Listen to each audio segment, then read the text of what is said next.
Is that smoke supposed to be coming from the oven? That was the exact question my 9-year-old daughter shouted from the living room.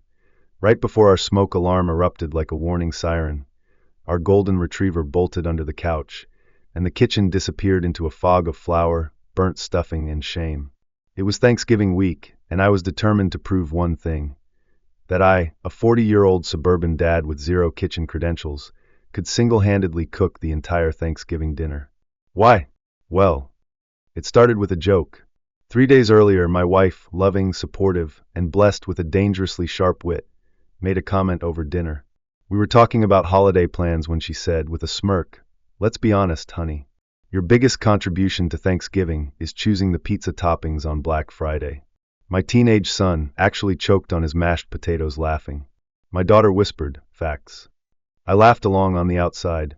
Inside, my pride shriveled up like an overcooked Brussels sprout. That night, as my family watched TV, I stood dramatically in front of them and declared, "This year, I will cook Thanksgiving dinner. From scratch. All of it." There was a full 5 seconds of stunned silence. Then came the reactions. My wife blinked slowly, like I'd said I was becoming a professional opera singer. My son tilted his head. "Do you even know what a baster is?" "Of course I do," I replied confidently, Googling it later in the bathroom. I got no volunteers to help. No one believed in me. And that, ironically, made me believe in myself even more. I dove into research mode. I binge-watched YouTube chefs. I downloaded recipes with words I couldn't pronounce. I even printed out a meal prep schedule that looked like it belonged to a NASA mission. I was ready. And so, at the crack of dawn the next day, I found myself in the frozen foods aisle of our local supermarket, staring down rows of turkeys like they were ancient dragons. I picked the biggest one, 23 pounds of future glory. When I got home, I plopped it into the sink with all the confidence of a man who definitely did not read that it takes 4 days to thaw a turkey in the fridge. Later that evening, my daughter peeked into the kitchen and found me watching a video titled, "Thanksgiving for Beginners, Don't Panic." "Should we panic?" she asked. "Not unless the turkey starts moving," I replied. She backed away slowly. I powered through. I studied, prepped, and even made my own stuffing mix, though I couldn't tell the difference between sage and oregano, and I thought time was a suggestion, not an ingredient. But I had heart, and an apron that said King of the Grill, which felt right, even if it had nothing to do with Thanksgiving. Somewhere deep inside, I honestly believed I could pull it off. Maybe, just maybe, I'd surprise everyone. Spoiler alert, I did surprise them. Just not in the way I planned. Thanksgiving Eve. The calm before the culinary storm. I stood in the kitchen at 6 a.m., coffee in one hand, whisk in the other, wearing my apron and socks with tiny turkeys on them. I was ready to conquer the world, or at least the stovetop. First up, the stuffing.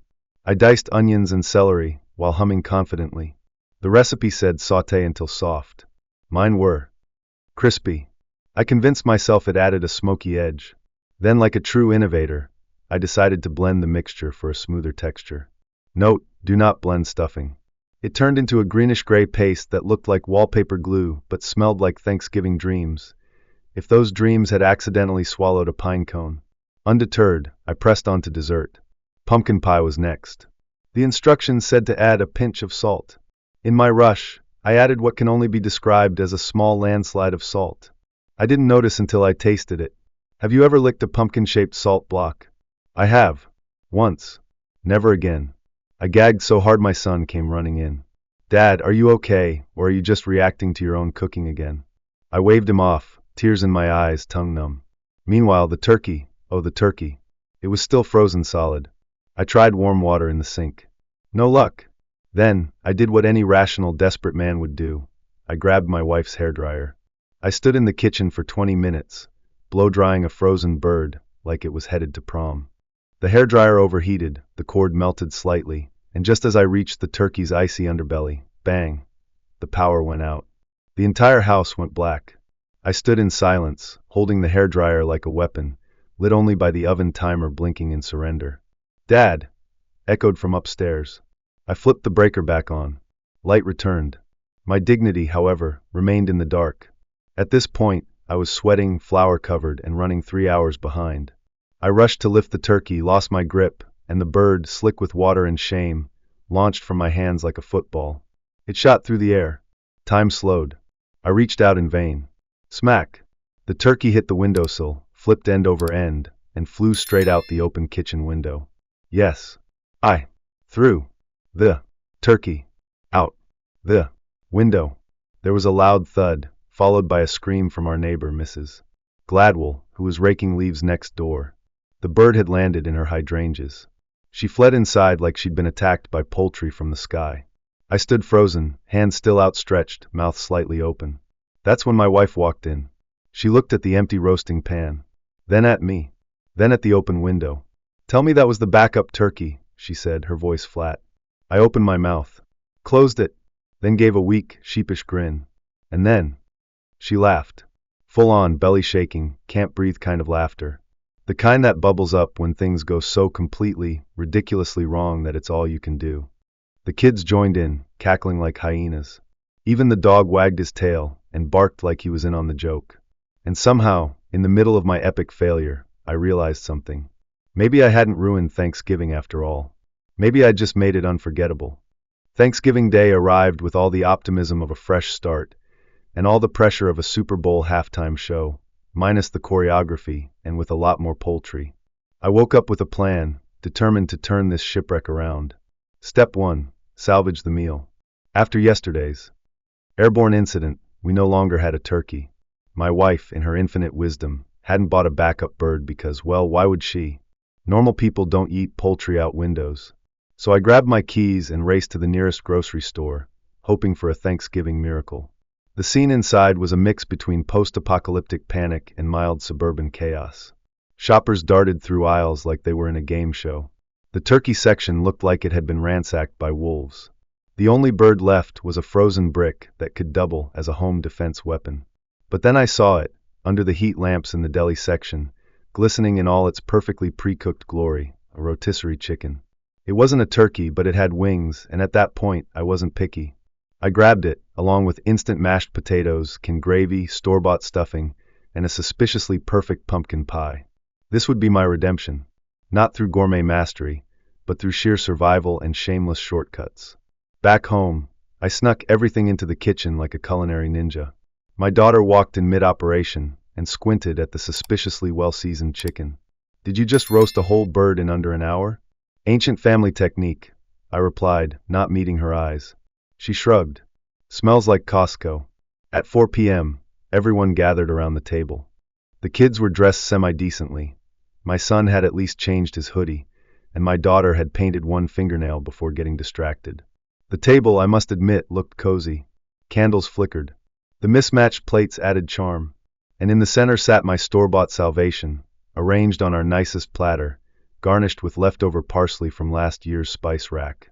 I cleared my throat. "I just want to say," I began, "this may not be the Thanksgiving we imagined.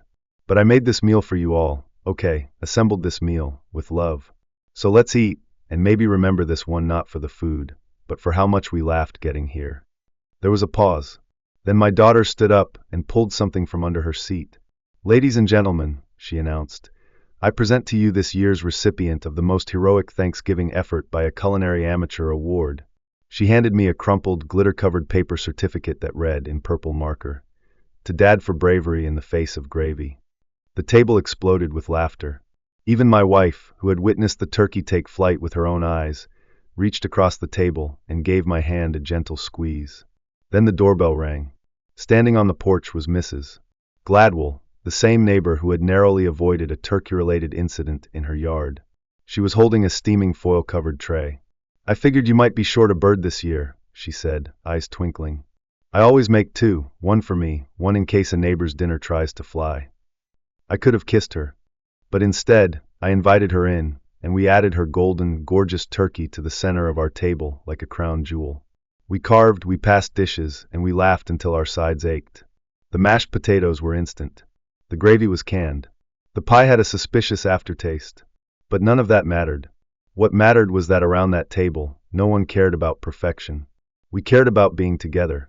And somewhere between the second helping and the third retelling of the great turkey escape, I realized something. This was the best Thanksgiving we'd ever had. 1 week later, the scent of sage and cinnamon had faded from the house, replaced by the familiar scent of dog hair and laundry detergent. The dining table had returned to its usual role as a clutter magnet, and my culinary dreams were safely tucked away in the same drawer as the king of the grill apron. But there was still one lingering mystery. What happened to the original turkey? I hadn't seen it since the moment it slipped from my hands and soared out the window like a greasy comet of shame. Then, on a cold Saturday morning while raking leaves, I saw movement in the bushes by the fence. I peeked closer. There was what remained of it, anyway. The turkey was now home to what appeared to be an entire squirrel colony. Several of them had hollowed it out and were using it as a nut storage bunker. One squirrel stared at me, defiant and proud, as if daring me to reclaim what was now clearly theirs. I took a picture, then another. Then I did the only thing that felt right. I posted it online with the caption, "Thanksgiving fail, when your turkey becomes a squirrel Airbnb." It blew up. Within hours, my phone was buzzing nonstop. Friends tagged me, strangers shared it, and someone even edited in sunglasses on the squirrel with a "deal with it" caption.